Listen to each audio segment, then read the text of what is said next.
할렐루야. 여러분 만나서 정말로 반갑습니다. 이번에 한국에 들어와서 김삼열 목사님과 통화하면서 설교 부탁을 받았을 때 드디어 은평교회 성도님과 만나서 귀한 믿음의 교제를 나눌 수 있게 되었구나라는 기대감이 너무나 컸습니다. 이유는 오랜 시간 동안 물질과 기도로 후원해 주셨지만 단 한 번도 만나지 못한 그 마음 때문이라 생각해 봅니다.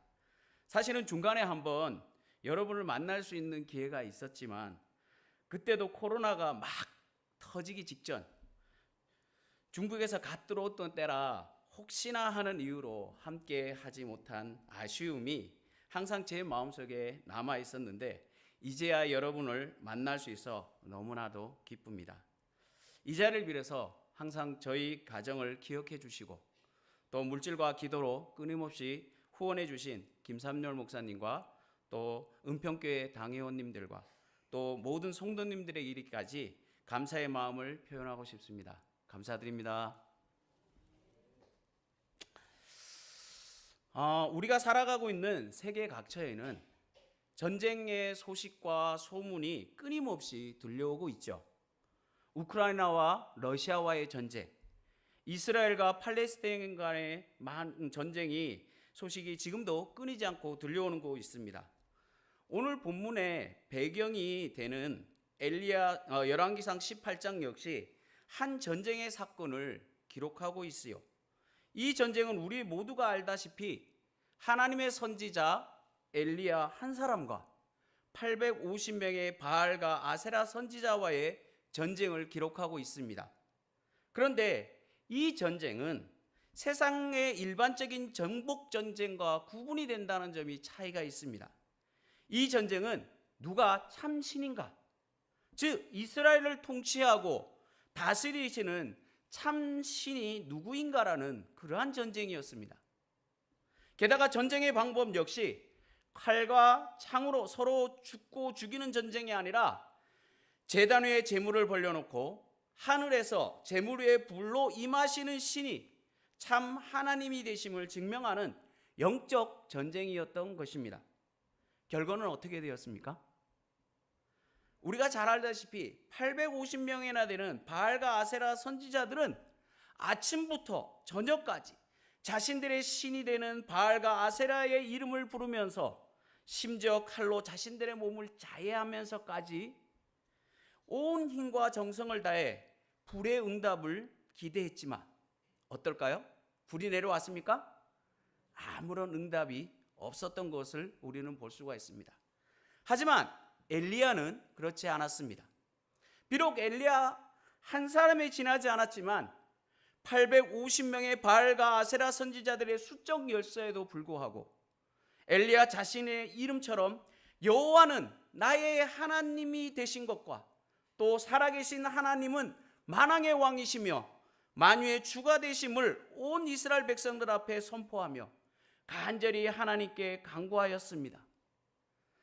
약속에 신실하신 하나님은 엘리야의 기도에 응답하셨고 하늘에서 불이 내려와 재물은 물론 주변 도랑까지 차고 넘치는 물도 모두 태우는 역사로 이스라엘 백성들에게 오직 하나님 한 분만이 유일한 신임을 증명하는 기회가 되었던 것을 우리가 모두 잘 알고 있을 것입니다. 더군다나 그 자리에 참석한 이스라엘 백성들은 엘리야의 명령대로 모든 바알과 아세라 선지자들을 잡아서 기손 시냇가로 그들을 끌고 가 죽이게 되죠. 그래서 북이스라엘에도 하나님의 영적 회복 운동이 일어나는 듯 하였던 것을 볼 수가 있습니다. 그렇지만 갈멜산에서 영적 승리의 기쁨도 잠깐, 갈멜산 전투에 참석하지 않았던 이세벨은 자신의 남편이자 북이스라엘 왕 아합으로부터 갈멜산에서 일어났던 모든 이야기를 듣게 되죠. 그 이후에 이세벨은 전능하신 하나님 앞에 나와서 하나님의 자비와 은혜를 구하며 자신의 잘못을 회개하기는커녕 어떻습니까? 오히려 사신을 보내어서 엘리야에게 다음과 같은 경고의 메시지를 던지는 것을 볼 수가 있습니다. 열왕기상 19장 2절입니다. 이세벨이 사신을 엘리야에게 보내어 이르되 내가 내일 이맘때에는 반드시 내 생명을 저 사람들 중 한 사람의 생명과 같게 하리라. 그렇게 하지 아니하면 신들이 내게 벌 위에 벌을 내림이 마땅하니라 하니라. 여러분, 엘리야가 누구입니까?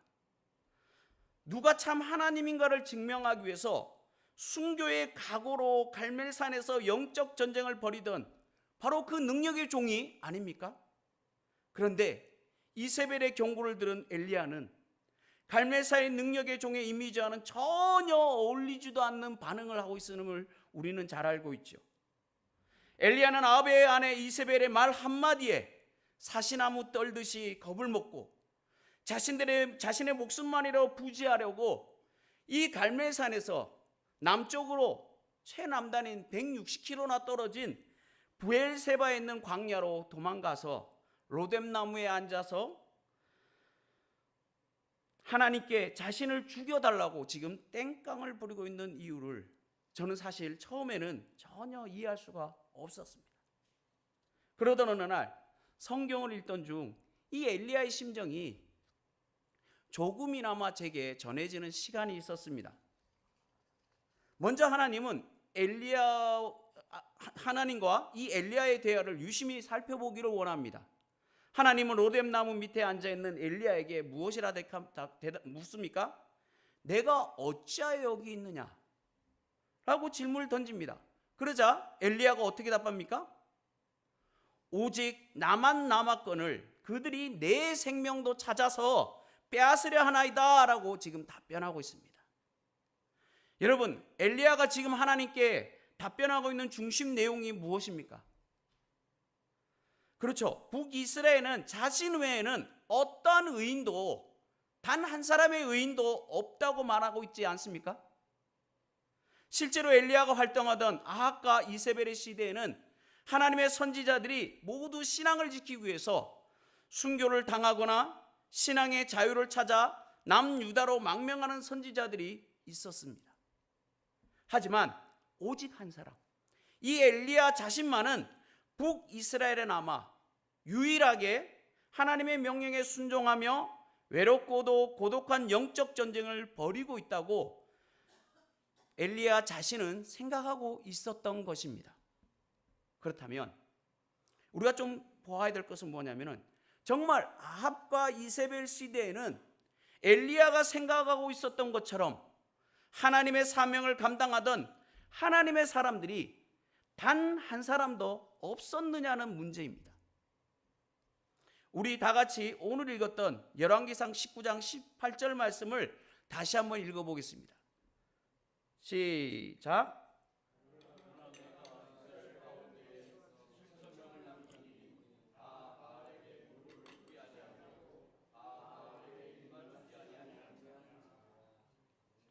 하나님은 오직 자신만이 의인이라고 주장하는 이 엘리야에게 무엇이라고 증거합니까?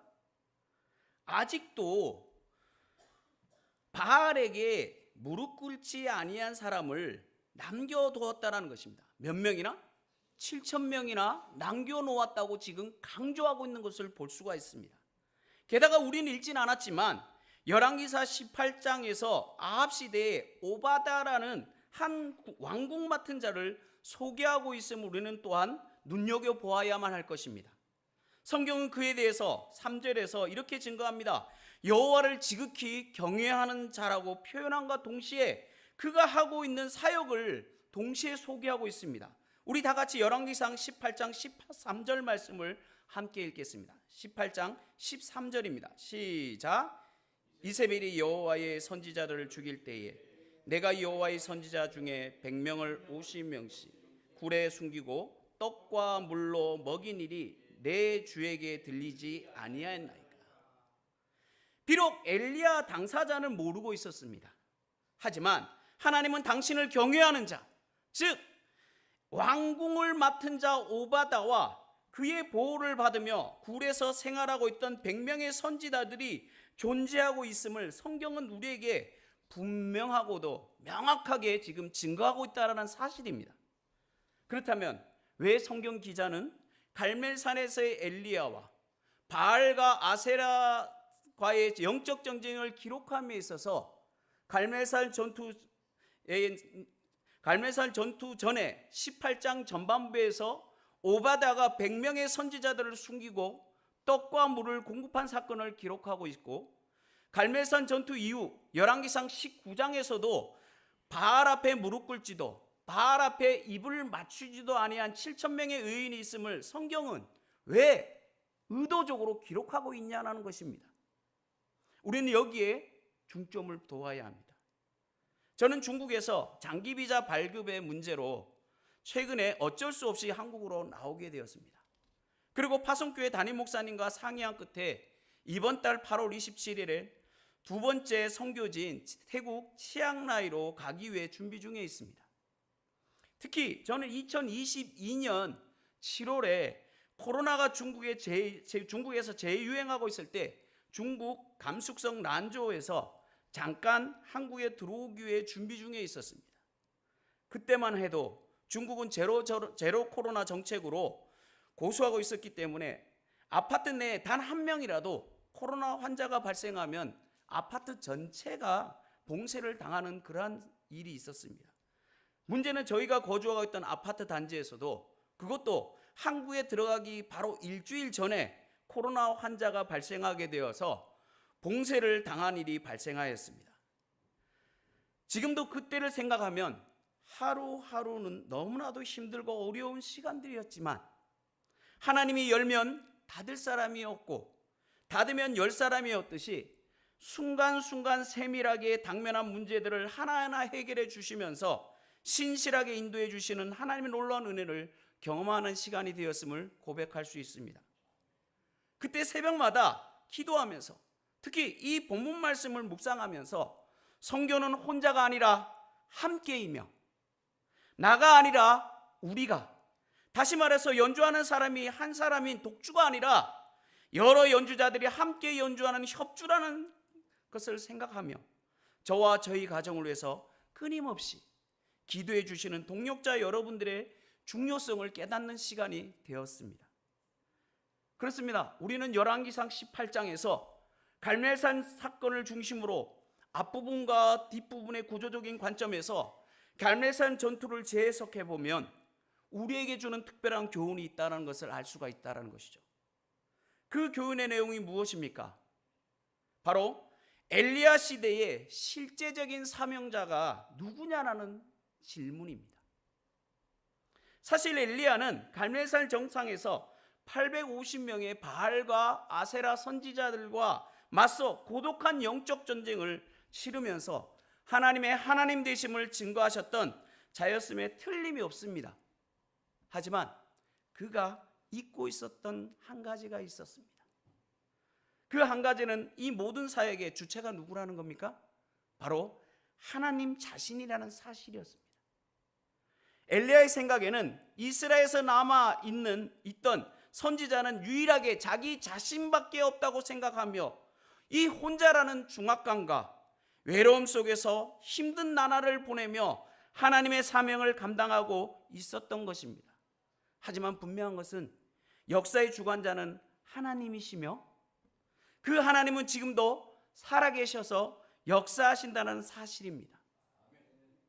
그러나 엘리야는 자신이 시대적인 사명자로 실제적인 사역의 무대 가운데 부름받아 연극으로 말하면 주인공의 역할을 감당하면서 모든 스포트라이트를 받게 된 것은 엘리야 한 사람의 개인적인 능력이나 재능에 있어서가 아니라 모든 능력에 뛰어나시며 그 능력의 주체자가 되시는 하나님께서 엘리야 그 한 사람을 그 시대의 도구로 사용하셔서 당신의 사명을 완성했다는 사실을 엘리야는 잊고 있었다라는 사실입니다. 그러다 보니 엘리야는 갈멜산에서의 영적 승리 이후 갑자기 영적 공황이 찾아왔으며 그 이유는 바로 엘리야 자신의 영적 교만에서 기인된 것이라는 것입니다. 그러므로 하나님은 엘리야의 이러한 왜곡된 사명의식을 깨트리기를 원하셨던 것입니다.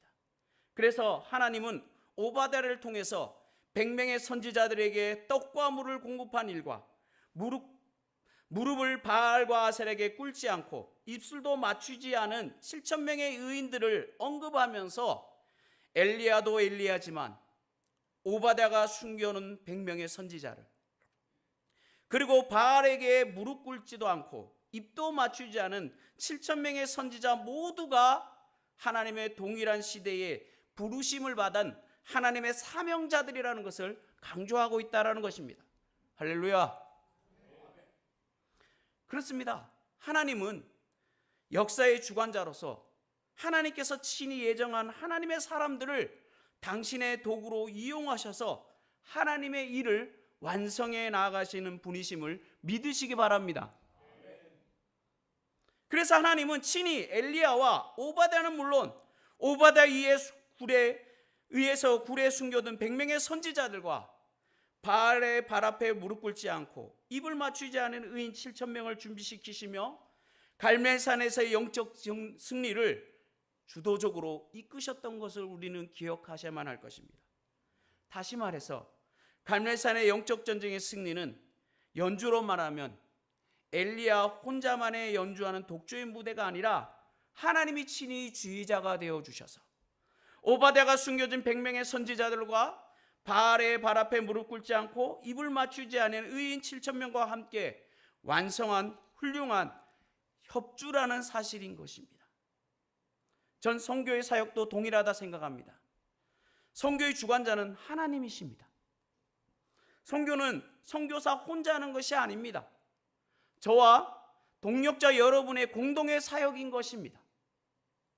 저는 보냄받은 선교사로서 선교지로 나갑니다. 여러분은 보내는 선교사로 함께 이 선교의 귀한 사역에 감당해야만 할 사람들입니다. 저는 중국 사역자로서 중국으로 다시 들어가고 싶은 마음은 간절합니다. 하지만 장기 비자 발급이 쉽지 않아서 교회의 상의 끝에 태국 치앙라이 사역자로 옮기게 되었습니다. 저는 태국을 이번까지 2번 다녀왔습니다. 한 번은 대학교 1학년 때 단기 선교로 다녀왔고 이번에는 선교 5차 다녀오게 되었습니다. 그런데 2번 모두 태국 선교사님들의 입을 통해서 들은 그 말이 제 머리를 떠나지 않았습니다.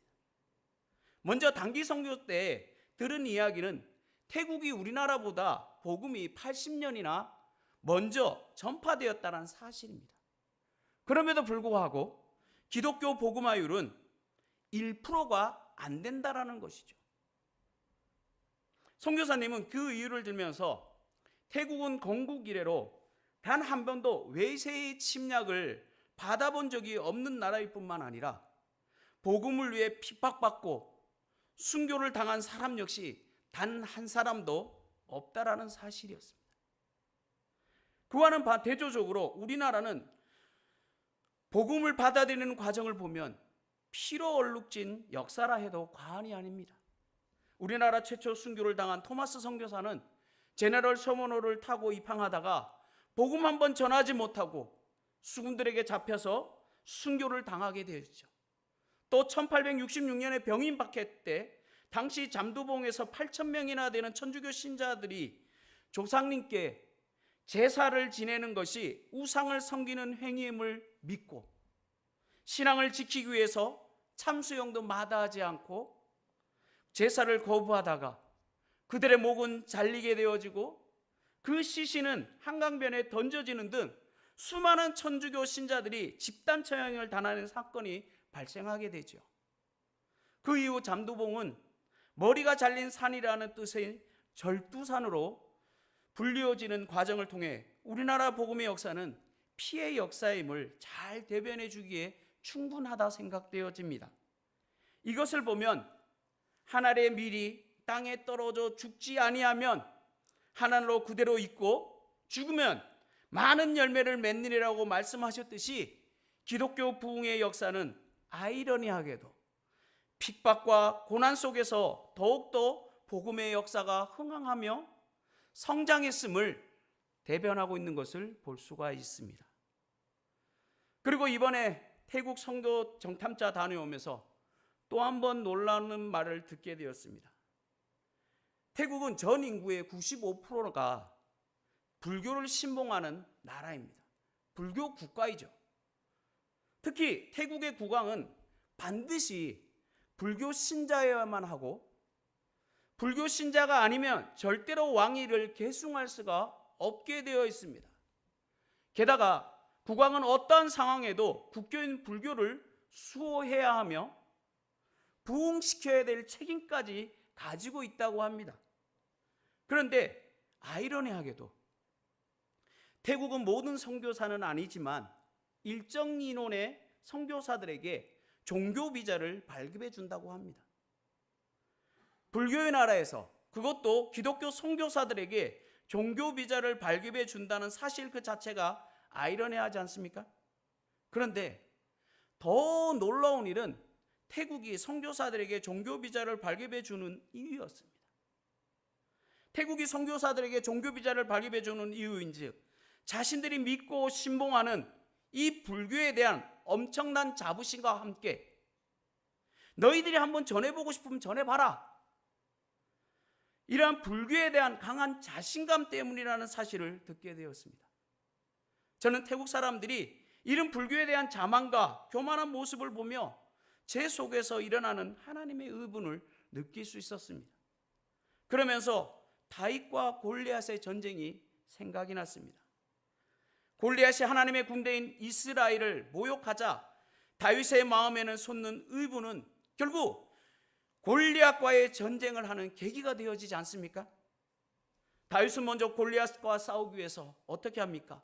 시냇가에 나가서 매끈한 물맷돌 5개를 골라서 골리앗에게 나가지 않습니까? 여러분, 말이 됩니까?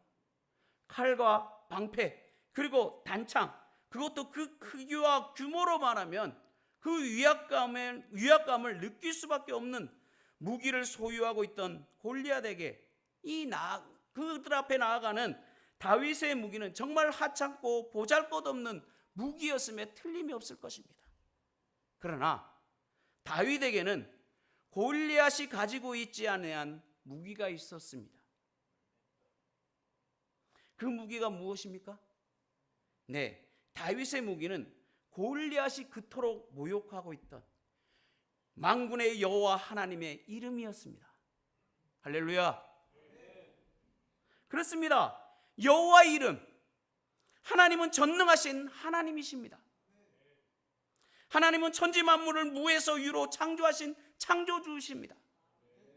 그 어떤 자들도 하나님의 역사를 제한할 수 없습니다. 성경의 모든 사건을 볼 때 하나님 모든 전쟁에서 승리하신 전쟁에 능하신 하나님이 되심을 믿으시기 바랍니다. 게다가 그 하나님의 능력이 곧 저와 여러분의 능력이 되어주신다고 성경은 증거하고 있지 않습니까? 문제는 저와 여러분들의 믿음인 것입니다. 태국에는 적지 않은 많은 선교사님들이 있습니다. 그럼에도 불구하고 복음의 확산과 영적인 부흥이 그리 쉽게 일어나지 않고 있는 것도 사실입니다. 그만큼 사단의 역사도 크다는 사실을 단편적으로 보여주고 있는 일입니다. 하지만 하나님은 지금도 살아 역사하신 하나님이십니다. 하나님은 지금도 태국의 영혼들이 그리스도 예수의 피로 구원받기를 간절하게 원하십니다. 저는 그 예수 그리스도의 마음을 품고 한 영혼이라도 더 하나님의 품으로 돌이키기 위해서 이러한 간절한 마음으로 태국에 들어가려고 합니다. 사실 저는 중국에서 오랜 시간을 생활하면서 적지 않은 나이로 제2의 선교지인 태국으로 이제 들어가게 됩니다. 중국과 또 다른 환경에 적응도 해야 하며 특히 한 번도 배워보지 못한 태국어를 이제 나이 들어 다시 배워야 한다는 중압감마저 저를 누르고 있는 것도 사실입니다. 하지만 저는 갈렙을 생각하며 하나님의 부르심에 순종하기를 원합니다. 우리가 잘 알다시피 갈렙은 12명의 가나안 정탐꾼 중에 한 명입니다. 다른 10명의 정탐꾼들이 수많은 적들과 견고한 성에 자신들의 마음을 빼앗기고 그 환경 속에서 그들의 마음이 함몰되어서 하나님의 언약을 버리고 하나님의 일하심과 역사를 외면한 채 원망과 불평의 소리를 내게 되지요. 하지만 여호수아와 함께한 갈렙은 비록 85세의 고령에도 불구하고 이 산지, 즉 하나님이 주시겠다고 약속한 가나안 땅을 믿음으로 바라보며 순종하며 나아갔던 것을 볼 수가 있습니다. 우리가 잘 알다시피 이 가나안 땅은 그냥 비어있던 땅이 아니었습니다. 오히려 가나안 땅은 가나안의 7 종족과 아낙자손, 즉 골리앗과 같은 거인 종족들이 살고 있었던 그러한 땅이었습니다. 이처럼 태국 역시 수많은 적들처럼 저의 마지막 간절한 바람은 비록 갈렙과 같이 육체적으로는 보잘것없고 능력도 부족하고 연약하지만 완전하신 하나님을 의지하고 신뢰함으로 하나님의 부르심을 쫓아 태국 치앙라이로 순종하며 나아가기를 원합니다. 바라기는 하나님의 손에 붙들린 온전한 믿음의 도구가 되길 위해서 기도해 주시기를 원합니다. 그리하여 태국의 영혼들을 그리스도께로 인도하는 거룩한 구원의 통로가 되기를 소망합니다. 하지만 때로는 힘들고 어려울 때도 있을 것입니다. 때로는 엘리야처럼 영적 침체에 빠져 본의 아니게 쓰러져 있을 때도 있을 것입니다. 하지만 저는 실망하거나 낙심하지 않을 것입니다. 왜냐하면 제가 GMS 선교사로 2008년 중국 북경으로 처음 나간 이후 지금 이 시간까지, 아니 이후에 들어가게 될 태국 선교 현장까지, 아니 주님 오실 그날까지 확신하고 있는 것은 바로 선교는 저 혼자 하는 것이 아니라 저와 동역자 여러분이 함께 나 혼자만의 연주하는 독주가 아니라 합주로 이루어진 결과물이라 저는 확신합니다. 그렇습니다.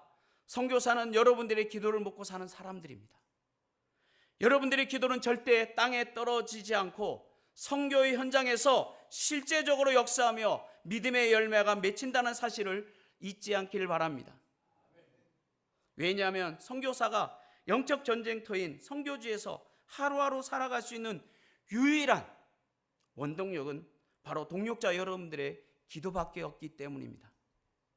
바라기는 은평교에 속한 모든 성도님들이 다시 한번 선교지의 영적 전쟁의 동역자로 부르심을 깨닫고 하나님의 사령관이 되신 하나님 아버지의 지혜 아래 저 혼자 연주를 하는 독주가 아닌 함께 협주를 통해서 하나님의 귀한 나라를 세워가는 일에 온전한 도구가 되어지길 주의 이름으로 축원합니다.